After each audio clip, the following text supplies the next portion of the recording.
Welcome, welcome, welcome to Master Force with Shemsu-t.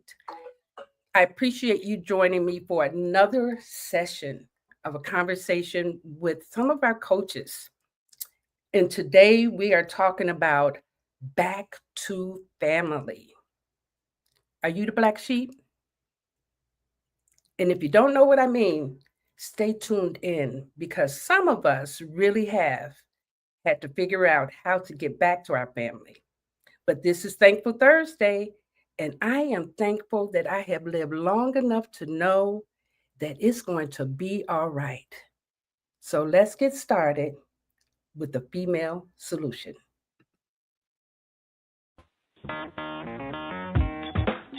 Women have the power to transform this world. We can end crime and violence if we all agree to do one thing: share.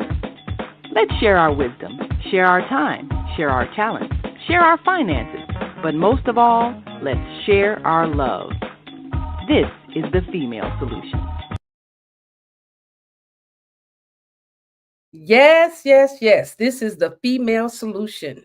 And do I have a solution in the show for you today? We are talking to the wonderful and amazing Teresa Lugo from Puerto Rico. Come on in, Teresa. How are you? I'm good. How are you? I'm wonderful. It is so good to have you here live and seeing your beautiful face. What's happening over there? Well, let's see. In paradise, what can be happening, right? Just Beautiful loveliness. weather. All Yes. I can think about when I see you is the beaches, the sunlight, the water, the food, the Yes. alcohol.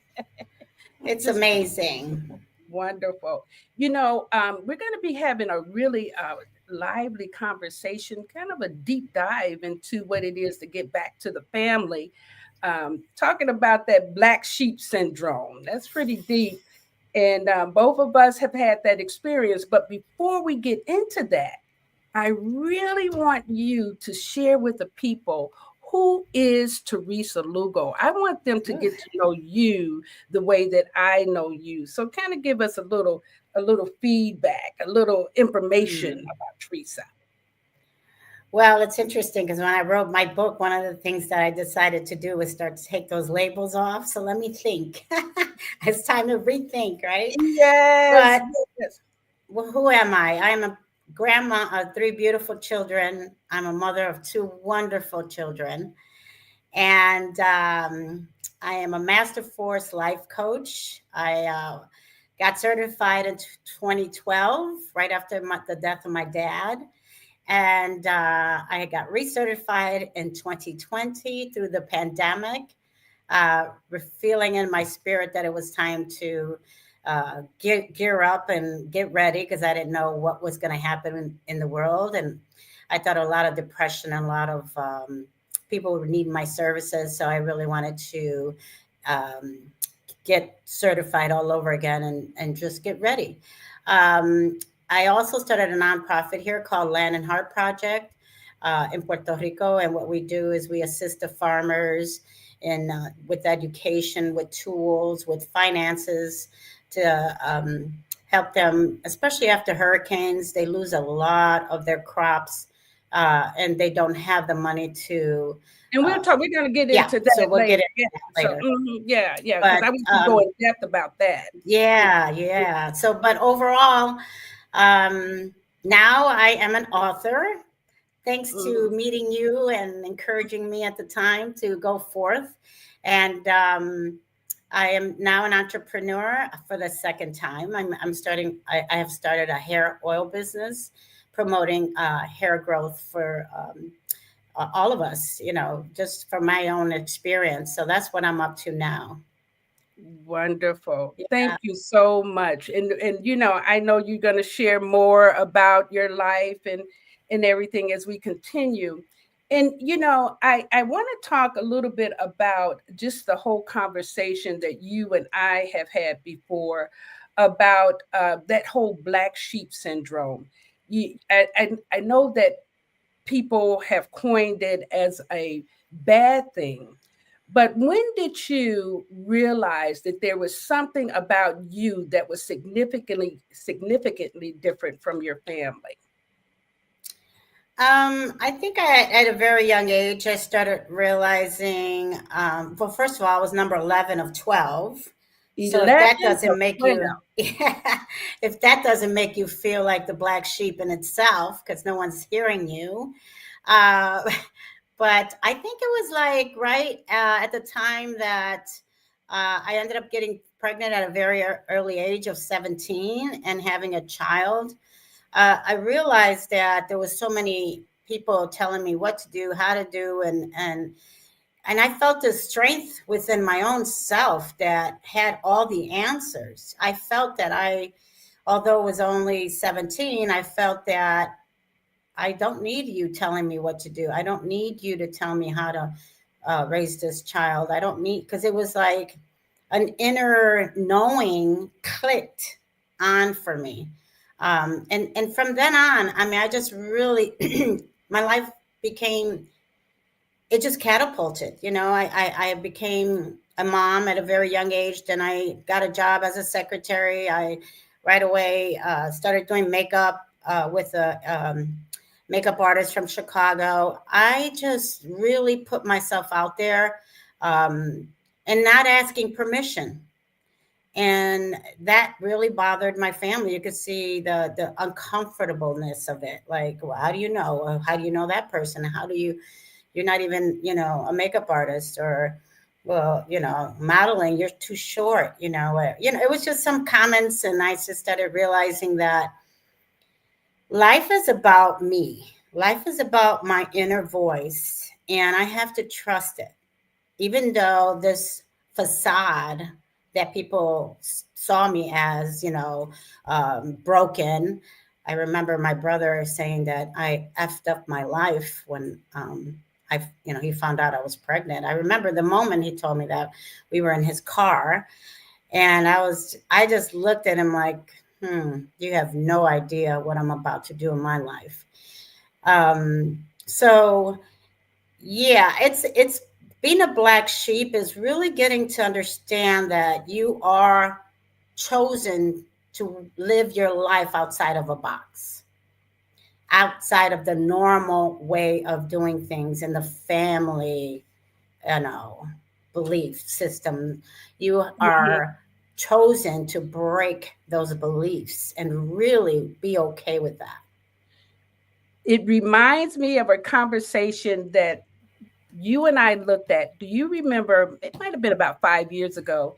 We actually went back into our destiny card book, Hmm. and we went to see what age, at the age of 17, what was your card? What was your life lessons? Do you remember that conversation? Ooh, ooh, ooh, ooh, ooh, ooh. It Were we was on the? so it was so huge for me because that was your at 17. Oh, right, You right, right. I was in Puerto Rico at my mom's house when we had that conversation. Yes. Yes, Oof, that yes, was deep. Yeah. yes, and you were a queen of spade that year. That's deep. You were a queen of spade. You were coming into your own. And That is I deep. remember you saying, "Wow, how excited it was to kind of go back and connect that time to a time that you were awakening. Your Yes. child came in to awaken you." Yes. Yes. Yes. It was an amazing experience. Yeah, I remember that. I was, in fact, since then, I always said, I want Moo to give a class on how she did that, how you honed in on that, because there was so much more that I wanted to explore. So Yeah, let's that was great. remember that. Yeah. Yeah, yeah. So go Yeah. ahead, keep going. So you're saying that um, the brother told you that, and you said to yourself, "You won't believe what I'm going to do." Yeah. Now, at that time, what was on your mind? What did you think you were about to do at that time? I actually I had to fight my way out of my mom's house at the time because my mom had so many children that when I had my daughter, I was living in the house, so she actually decided to own my daughter also. And she was telling me what I had to do and can't do. And I really knew and then that I really needed to get out there on my own. And I believe at 18, I ended up getting my own apartment. And then at 19, I got a car. Um, and then at 20, I really started to, and I think my daughter at the time was 6. Stephanie Marie, were you 6? You were getting close to 6. My daughter loved to sing and dance. I don't know, as she was watching TV. So I started to see something in her, and I ended up getting her involved in modeling at a very young age. She was doing commercials, etc.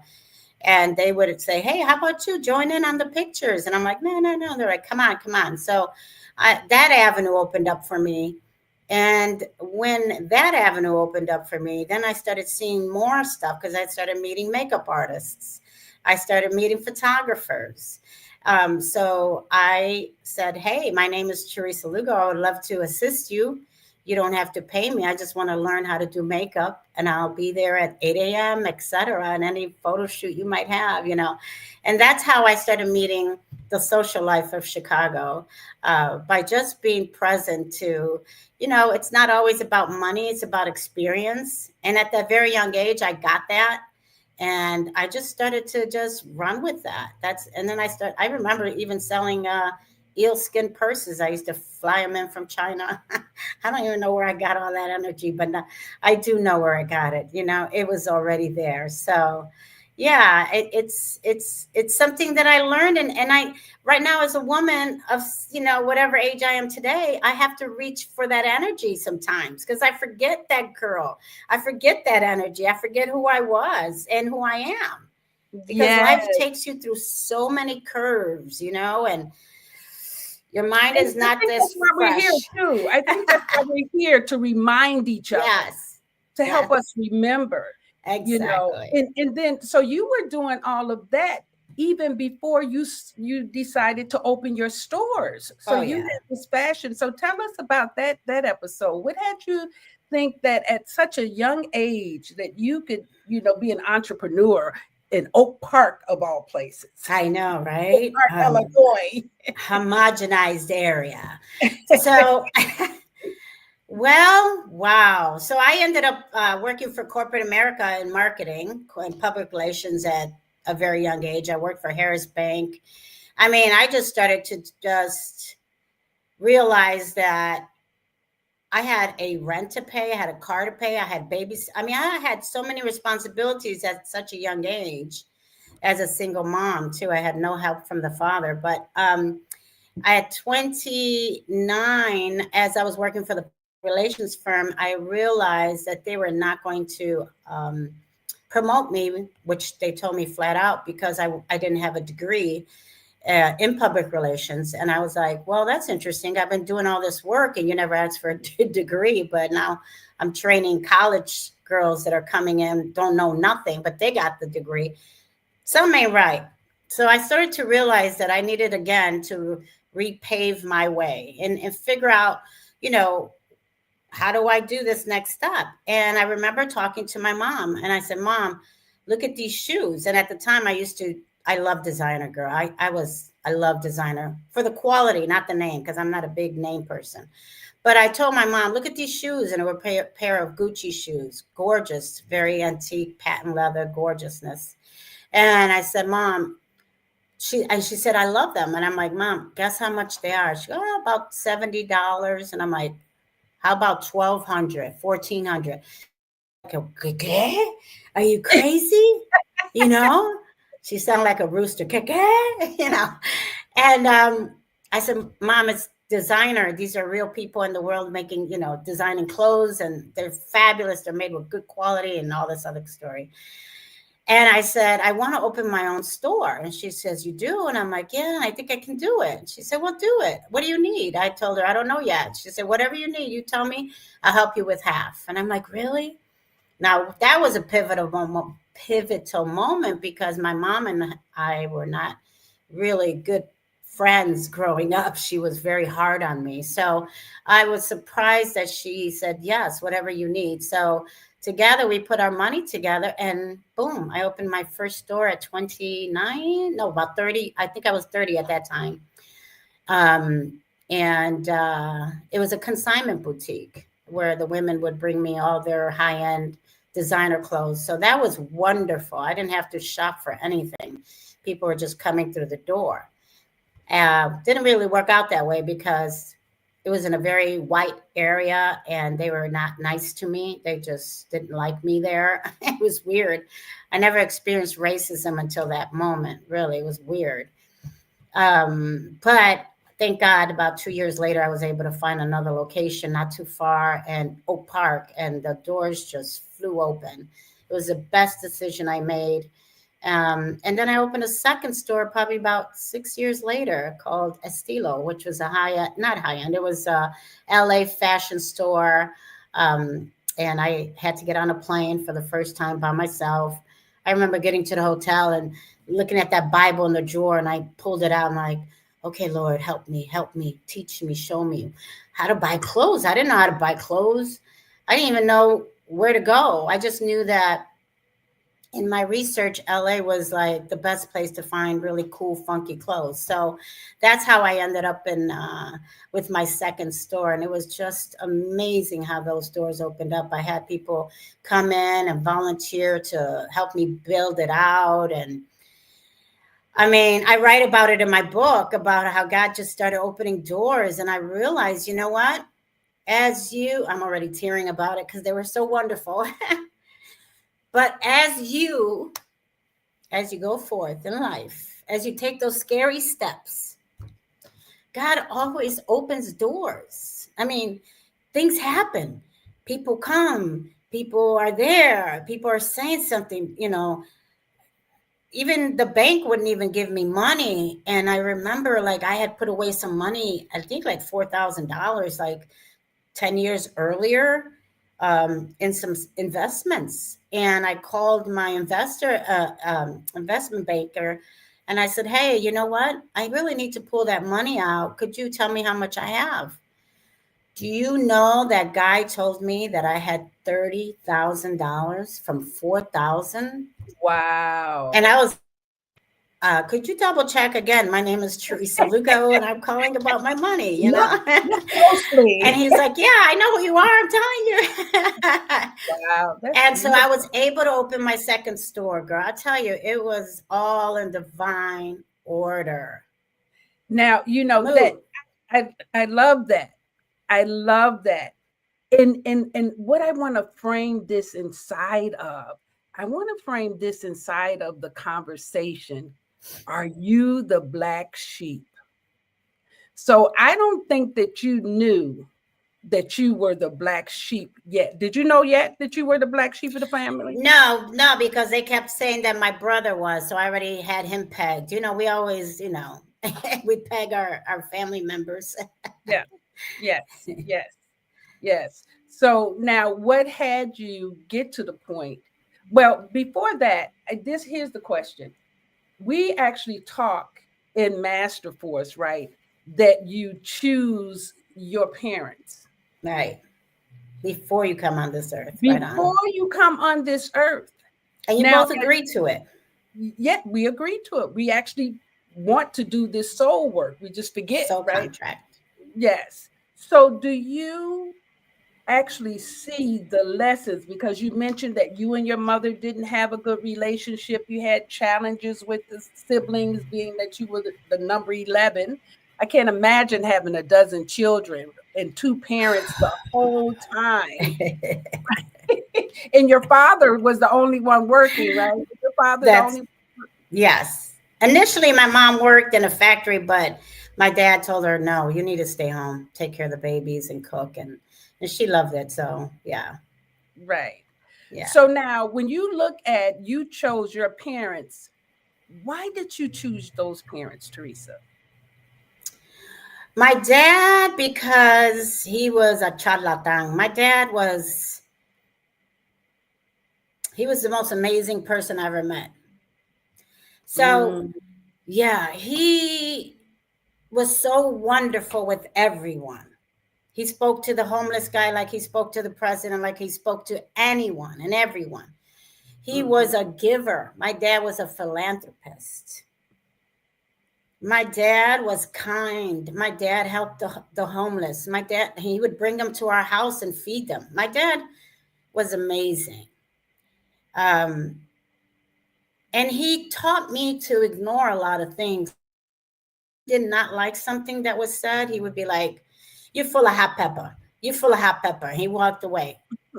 And I thought, dang, that's so cool. And you know what? My whole family knows that about my dad. You full of hot pepper. You full of hot pepper.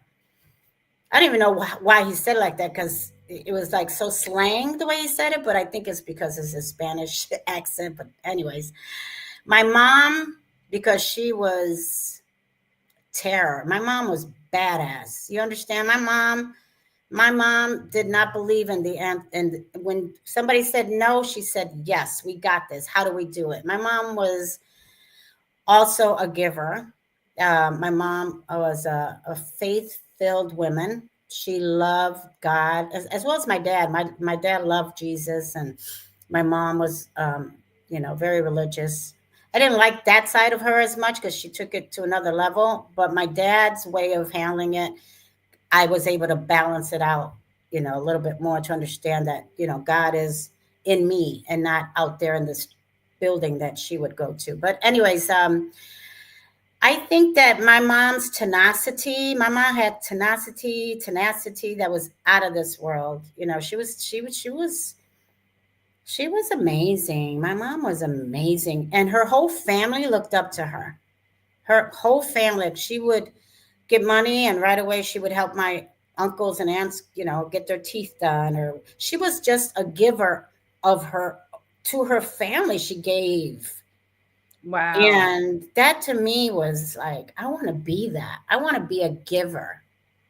Mm-hmm. And my mom wasn't one of those kiss ass or givers, right? We have those two, that to give, I receive, so let me give, right? My mom and dad both were just givers. And you could see the happiness in that action. And I love that about them. So I think that's why I picked both of them. That's beautiful. I want to read some of the comments that we have, Teresa. But Oh, while I'm reading the comments, I do want to have the conversation about how you and I met, because we say that your father brought us together. yeah. So we'll talk about that. Let me read some of the comments. Thank you. Whew. Let's see. So Lawrence Lenore says, old school dads. Yes. Absolutely. The female solution says that Asada has a chapter in her first book telling parents, you get chosen. Absolutely. Also, we have, oh, wait a minute. Where did my note? There we go. We have Shani, who says, this is exceptional, ladies. Oh, thank Oh, you. thank you.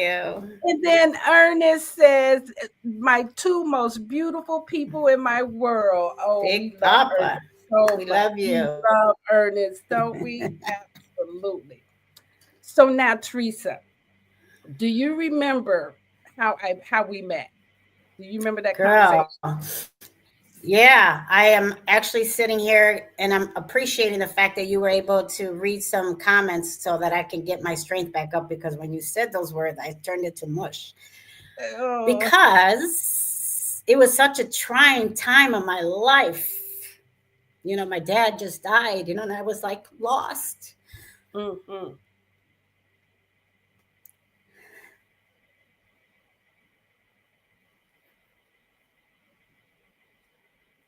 It's okay.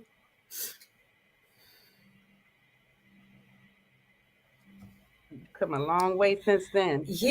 And every time I talk about it, I always go there. It's like, girl, okay, okay. But you know what? That's beautiful. That's where emotions are, and it makes us human. So that's a good thing. But Yeah. I Mm-hmm. I remember, like, Tissue time, my love. Tissue yes, time. Where's your tissue? I remember when you spoke about something on Facebook, and I loved it. I was like, this We were lady. we were doing an ignite your soul connection, That's right. and I think you Which called in. Mm-hmm. That's correct. And that, but I got it out of Facebook and I said, I want to talk to this lady because I know whatever she's talking about, I need to know.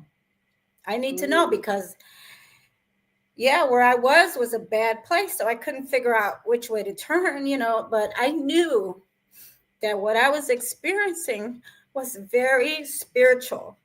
So it wasn't a mind thing. I need to talk to a therapist. I need to talk to my sisters. In fact, when I did talk to my sister, because I felt so lost, she said, well, call, your therapist and talk it out. I'm sure she can help you. And I know she can help you. And I'm like, you don't understand. It's not like I need to know something. I feel something. Like I feel like my heart has been ripped out of my chest. So thankfully you and I met. I remember I was leaving my house to meet you. And my spirit said, go back in the house and bring her something because she's a queen. And I'm like, now what the heck is he? What? Because I didn't even understand what a queen was other than what I saw on TV in London. so so that was really strange. So I did. I went back in the house, and sure enough, because I owned a store, I was able to pick a couple of things that I did have, and I said, I'm gonna bring this because that stuck out for me. It was a scarf. So I bought you a scarf, and I am so grateful and thankful that I met you at that time because I was going through an spiritual experience, and there is nobody that I could have talked to that would have explained it the way you did. I think we spent 2 or 3 hours, maybe more. When I Mhm. heard what you said, I said, yes. I related to every word that came out of your mouth, and I am so grateful. I So I grateful. I remember that call so well, and I just said to you, "Come see me." I said, I said, "Come see me. We need to talk." And I even in our conversation in my living room, your father was there. You remember? Oh, Yeah, you yeah. remember me saying that? Yeah, and it was just such a wonderful story that you shared about your father. Yeah. And I love that I actually ritualize everything because life is spiritual. Like today, I'm wearing leopard because my sister's name is Teresa, and I wanted her here, and she's on the other side, and I just wanted her to be here with us and just to honor the sister love that we share. And part of our work is to learn how to see spirit in everything, it's everything. it's life. Yes. It's life. They don't teach you that. They don't.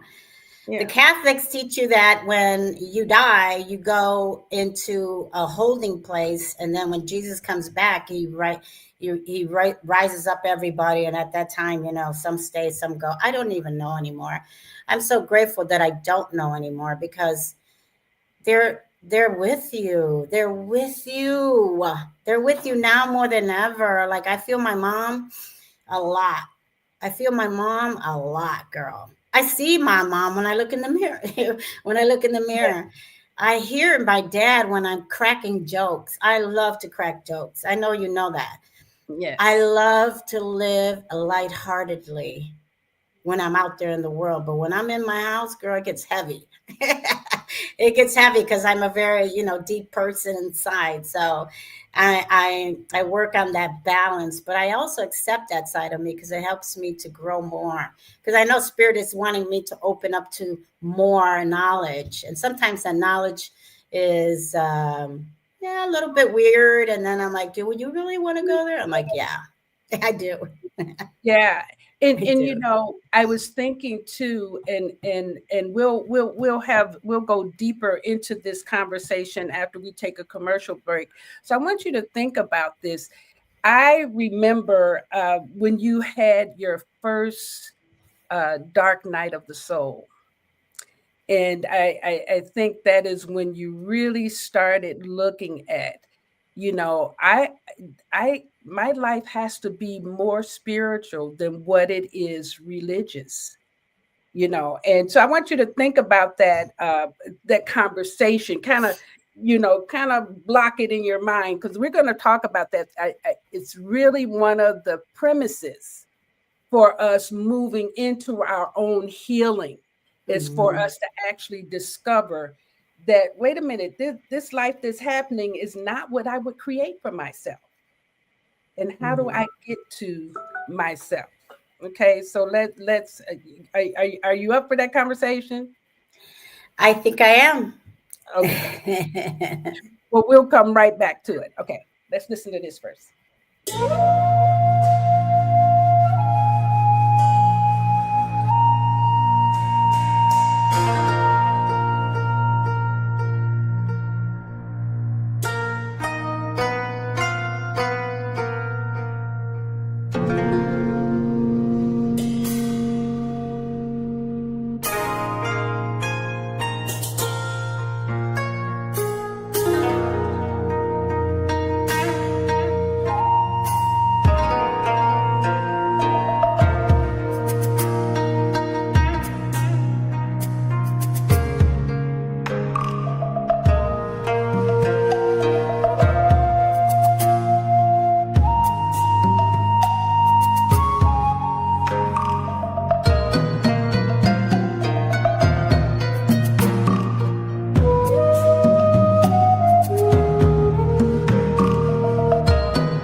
Wonderful. Where'd you go, Teresa?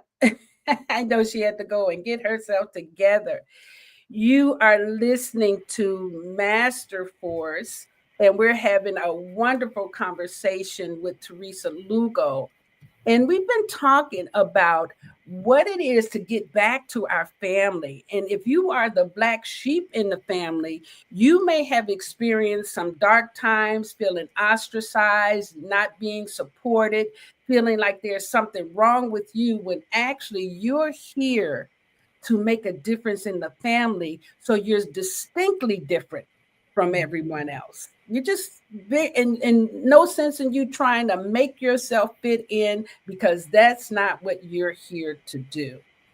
Okay. So now, Teresa, let's look at this conversation about the dark night of the soul. Do you recall what I'm talking about? I'm not sure, but if you could tell me one word or two words, I got it. It was when you realized that you were going to sell your house in Oak Park. Oh, wow. Yeah. So, okay. Yeah. You see how far you've come? You don't even remember your transitions, your initiations. You That was a know, huge initiation for you. Absolutely. what's really interesting? I had Dark Night of the Soul. I my spirit went all the way down to when I got pregnant. Oh, that That was was your initiation, yeah. that But was yeah, yeah, okay. I That's think that why. was an initiation, because Yeah.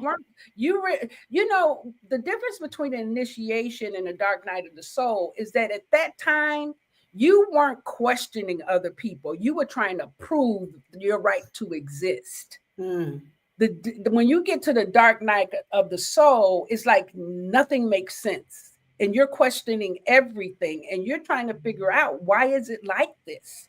And I know that there's something better, but in an initiation, you're really just observing and going through a process more than what you are. Dark night of the soul can be kind of it can be heart wrenching. it is. It Hmm. is. Boy, is it. Yeah. I through that process after my dad died, everything that I had started being stripped from me. I had to attend my own funeral. Mm, That's deep. yes. Deep. You have to attend your own funeral. What does that mean, right? People are like, what is she talking about? She's still sitting there, right? It's the old self.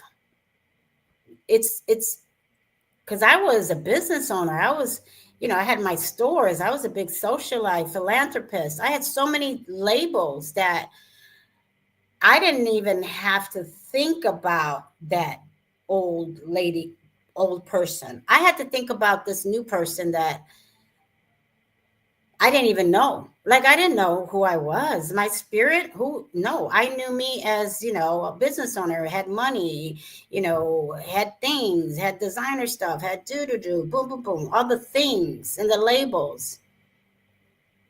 How do people see me? All of those things, right? I was stripped of all of that. So to start losing everything I had and have 11 brothers and sisters that not one of them came to my door to say, what's wrong? Let's make an intervention here. Let's find out how we can help you. You're losing your home. Come on.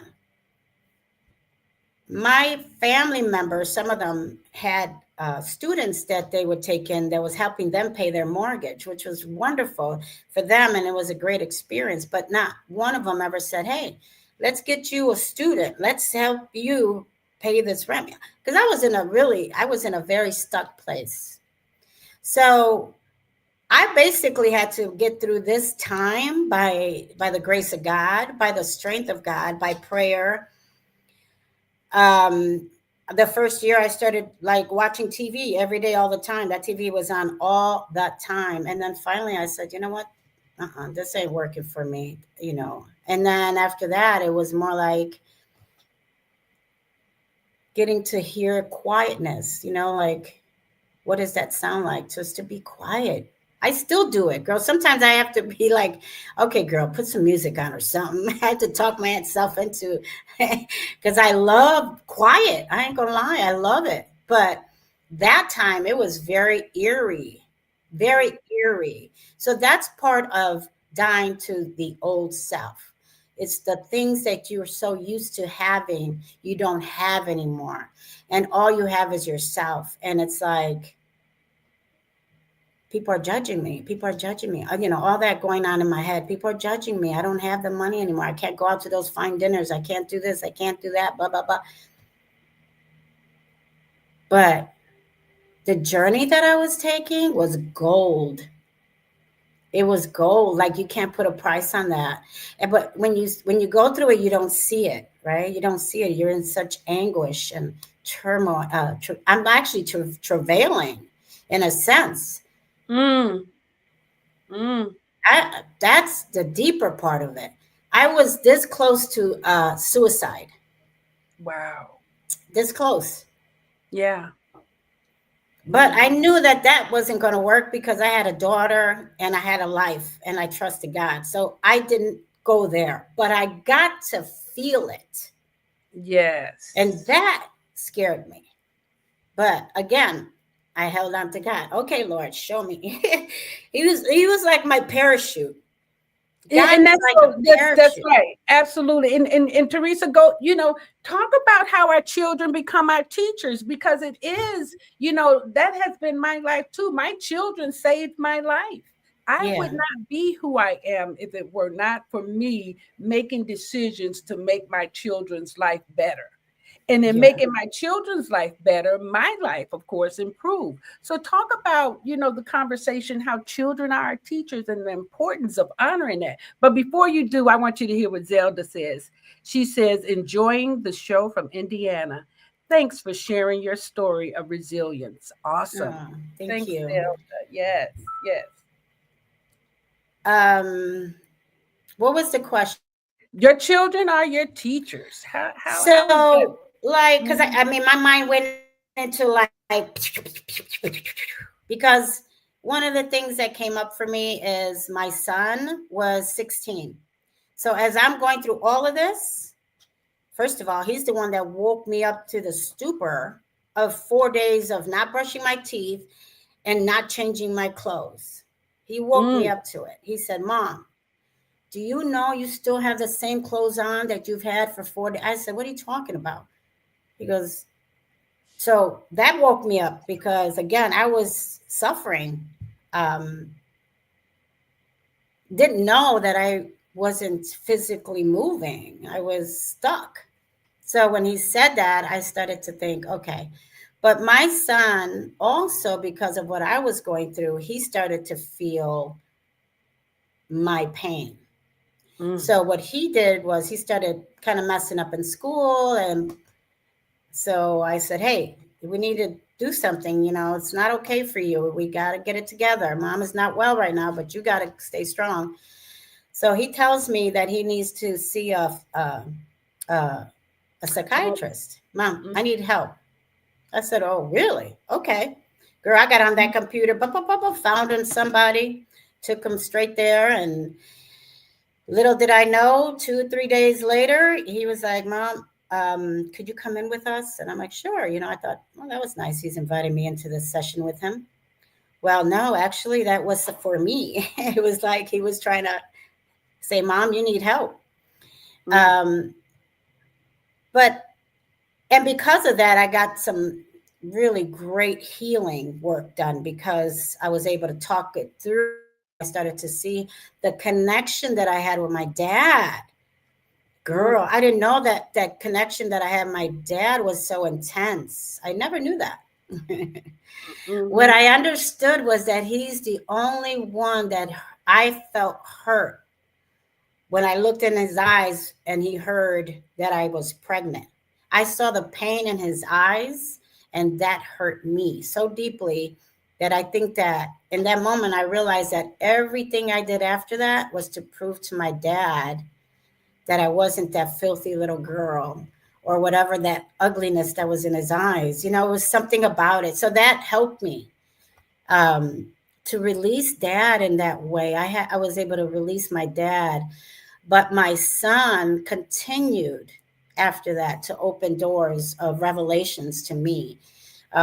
Even in his school, he was being treated a certain way because of his skin color. And I ignored him. I said, I don't want to hear that. You go to school and stay, get it together, because that's the way my parents spoke to me. But one day, Spirit said, I need you to show up in his school. And I'm like, what? And okay. So I go to his school, and they were like, oh, hi, Miss Lugo. Yeah, you have to make an appointment. And I'm like, no, I'm here now. I like to be able to see where my son is in this moment. So they took me to the class finally.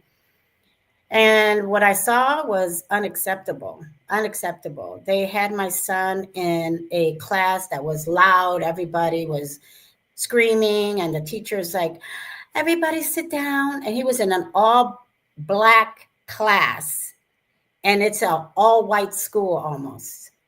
Go figure. Mm-hmm. And the white teacher is trying to get everybody to sit down. And I'm like, what's going on here? I was shocked. I was shocked.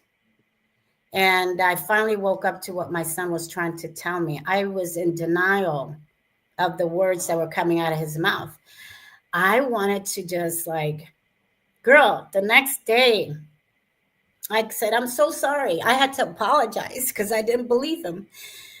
But he was like, it's okay, Mom, it's okay. And I was like, no, it's not. It's not okay that I did not believe you.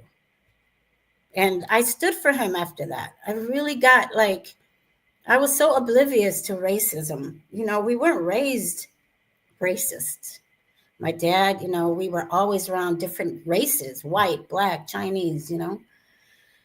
And I made sure that my children had the same experience. They went to all magnet school. But didn't you all grow up in Cabrini Green? Girl, yes, honey. Go on and say it. Yes. I I love the was stories about your mother. I can't believe you brought that up. Right on. Yes. They were like what, Irish, Polish, Puerto Ricans, Mexican. We were all in one building. Yes, yes. Mm-hmm. The project, exactly. The project, and how they to keep us all together. But that was really cool. That's But wonderful. yeah, yeah. And So so his I'm healing, grateful. yes, his And healing, my you paying attention to him made you realize what was happening in the world. And I think that after that, I'll be honest with you, I have been the type of person that has opened my ears to people, even though they hurt me or said something out of line. Because, mm, listen, not everybody's here to those people that are here to teach you a lesson or give you a nugget are not going to be favorable in your eyes. You Mhm. understand? Like there are people that you'd be like, no, I don't believe she said that. I'm done with her.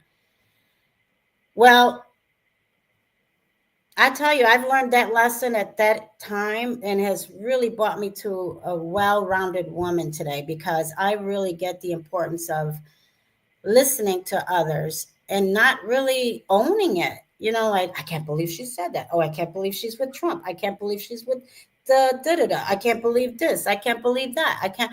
It's like, yo, let people be who they are and allow them to teach you something. Maybe the message came through that person. And because you judge them, you miss the message. You miss the message. God will give messages to people to give you. And sometimes it's even a homeless person and you ignored them. So you Yeah. have to be present at all times. Doesn't mean, Jesus hung out with the prostitutes and the liars and the murderers. And he didn't own it. He just let it be, let people be who they are. And I think that's a lesson for all of us, like even in your family, how many of us ignore our family? We don't talk to our mother. We don't talk to our sister. We don't talk to our brother. But you Mm. chose them before you came on this earth. Why? Why aren't you just being okay with allowing them to be who they are? Yeah. Incomplete, just like you. Yeah. Have you looked in the mirror lately? We're all Mm. incomplete, you know. Um, and again, with the family dynamics, they look at you like me. I'm the youngest, so I'm. It took me years to get respect, even though. And this is interesting because they respected me more when I had my businesses. It's Check this. because we actually have created a paradigm in our society that says if you don't have money, you are poor. And that's not true. Money does not make you rich. Okay. I know some rich people who are extremely poor. Okay. I have some clients that have millions of dollars and they are broken and don't even know how to connect to other people. And that's what Yes. I consider to be poor. Hold on, let me Yes. see what we Beautiful. have here. This is oh wait a minute, I've just been given a okay. Bridget says what you are saying right now is so powerful. Is this age of polarization? We don't know how to dialogue anymore. Absolutely. Absolutely. And that's why we wanted to have this conversation, Bridget. We wanted to actually talk about getting back to our families because the communication has been so distorted based on judgments and based on how society has told us to operate when we need to listen to our soul.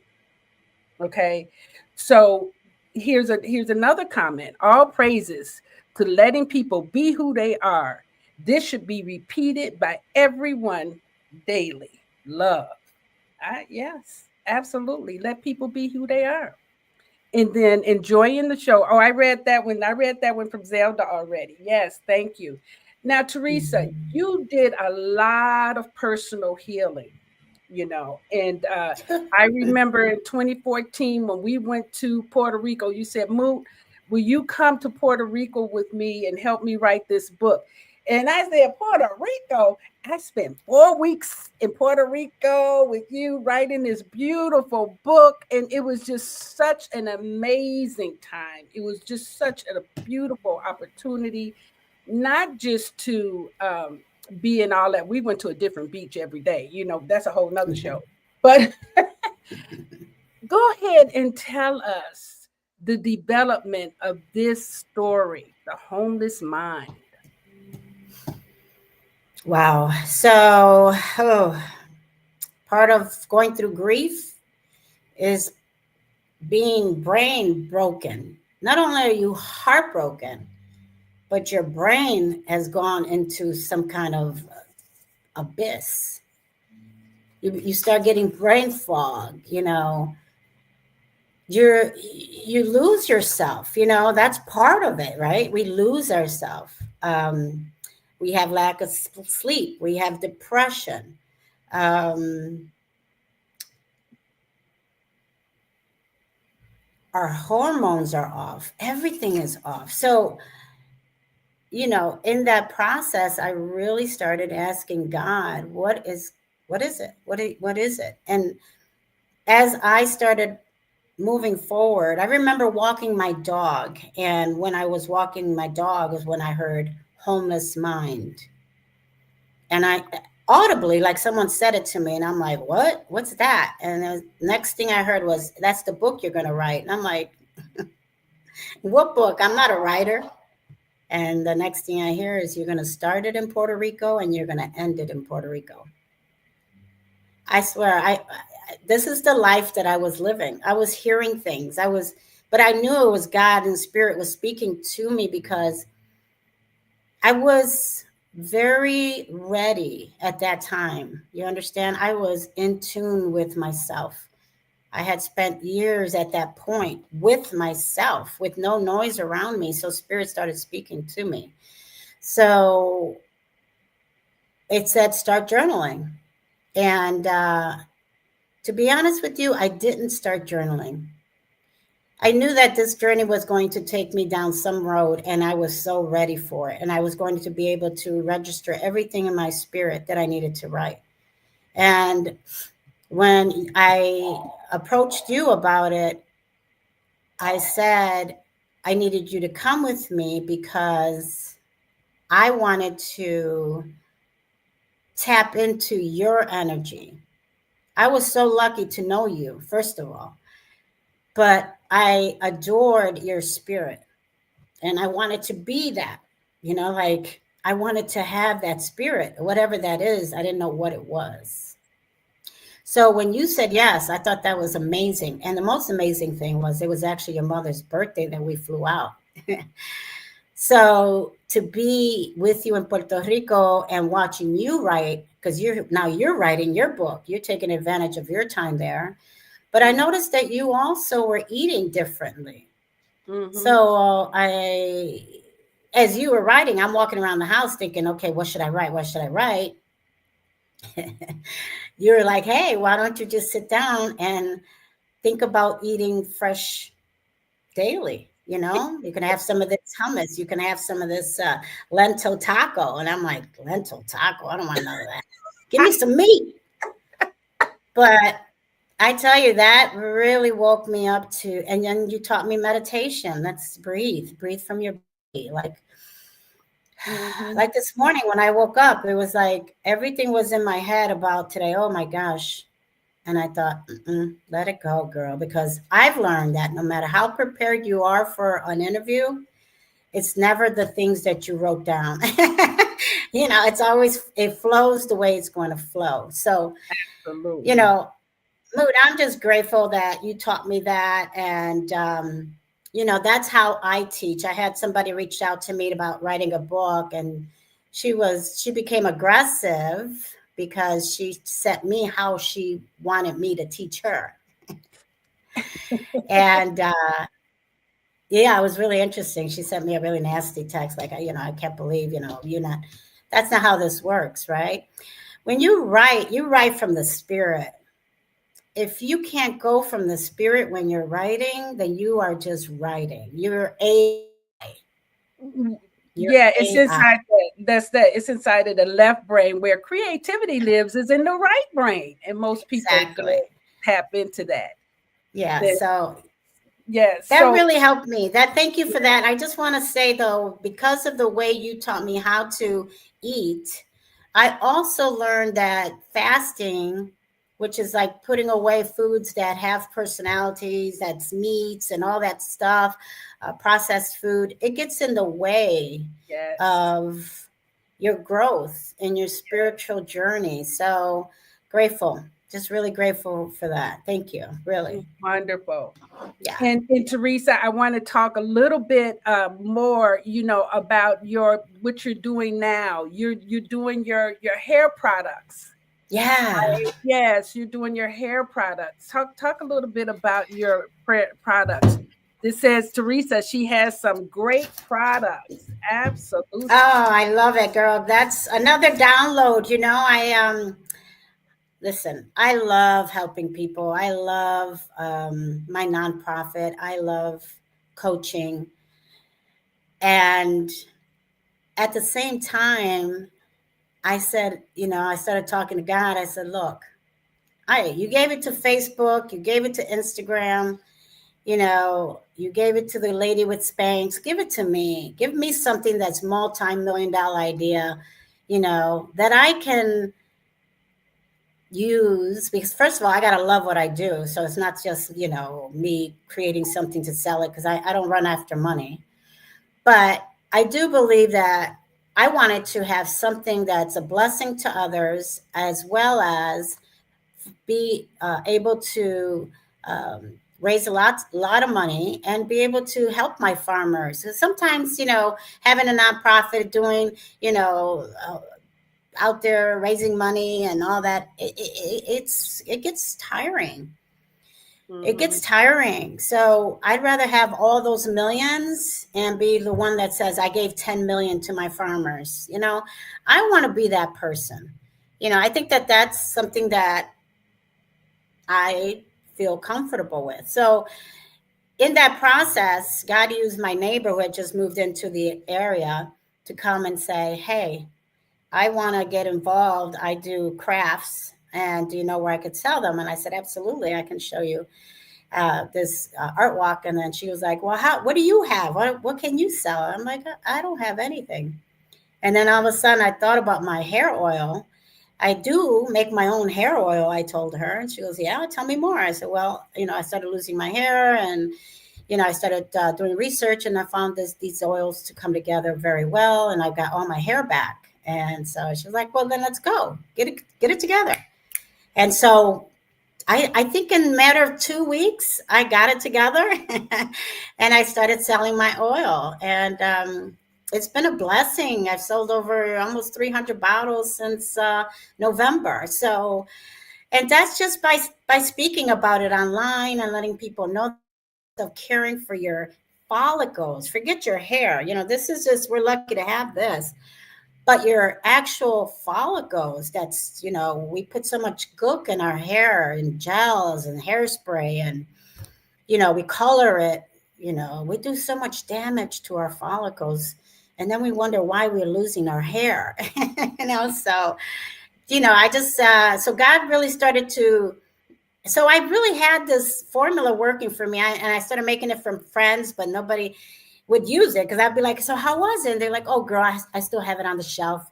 And I said, no, I ain't doing that no more, because it's not just me sitting down and putting oils together.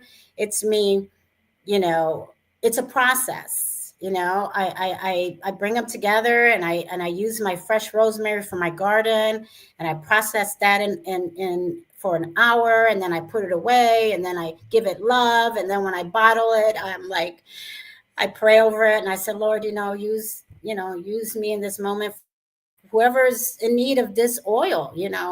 So that's how healthy hair oil came. And then after that, I was like, the name. I need a name. What should I name it? And my girlfriend that I had the pleasure of meeting in my 20s, she used to call me Lady T. Hey, Lady T, what's up? How you doing? Hey, Lady T. And I still to this day go to Chicago, and she's my girl. I call her Charlotte May. And it just stuck for me. And I think I put it out there on Facebook, because I But kept people involved. let's play this video, because we're down to the last couple of minutes. Let's play this No. video so Okay. they can get a look at it. Yeah, I know it Okay. goes fast, doesn't Yeah, I it? know. Too fast.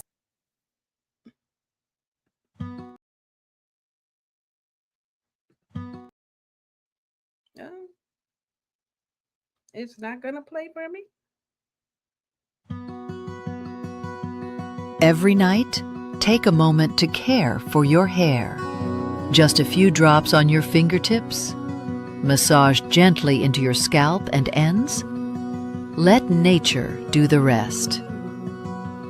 Our handcrafted hair oil blends 7 organic oils: coconut, jojoba, castor, Jamaican black seed, peppermint, batana, and tea tree.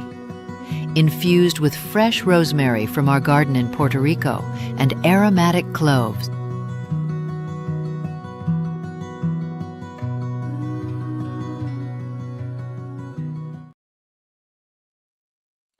That is absolutely beautiful, Teresa. Now, where can they find Lady T's oils? So the website is called ladyteaspureoils.com, and you can order it on there. Or if you're in Puerto Rico, I sell it at the Rincon Art Walk every Thursday, and you're welcome to stop in anytime. I do ship all over the world, so please feel free. I just sent some about 6 months ago to Jamaica, and I thought about them most recently of what's happening. But yeah, I'm excited. I just had a testimony from someone that experienced alopecia in their lives for many years and started using my oil and has seen a fuzz, a difference. Their hair is coming out, and I'm like, what? So someone said spell the website, and we're at 9:00, so spell that website, and we're going to wrap it up. It's LADYTS pure PUROILS.com. Lady T's Pure Oils. All right. And we'll figure out, you guys can check my Facebook page. We'll find it. So Teresa, thank you so much. You're welcome so much. You were so wonderful. I just want to read a few more of these comments because they were just absolutely wonderful. People were saying that you have support in the audience. We're with you. And Naima says, can I order a bottle of that? And then Lauren Slade said, I love my healthy hair oil. So we have everybody actually for paying attention and being with us. I hope you'll come back again. I know that you're working on another book. And when I visit Puerto Rico, maybe we'll do a show from there. But thank you so much for being here. And definitely. And I want to add, for anyone that would like to have my book, please feel free to check it out on Amazon. I used to have it on my website, but the website is down now because I'm working on my hair oils, and I'll eventually have it on there.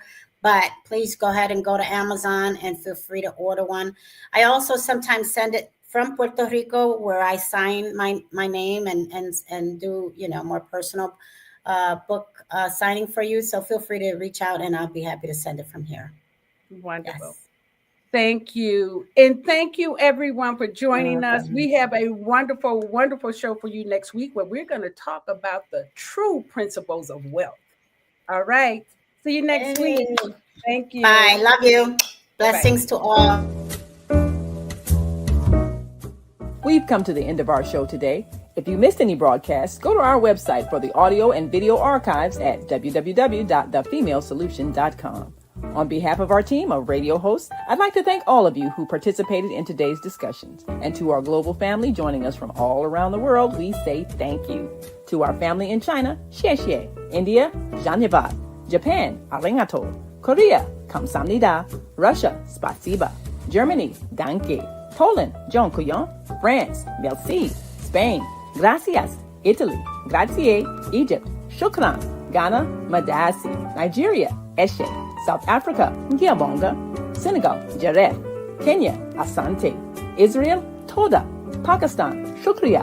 Afghanistan, tashakur. Saudi Arabia and Palestine, shukran. Assalamu alaikum wa rahmatullahi wa barakatuhu. Thank you, and may peace be upon you and the mercy of God and God's blessings.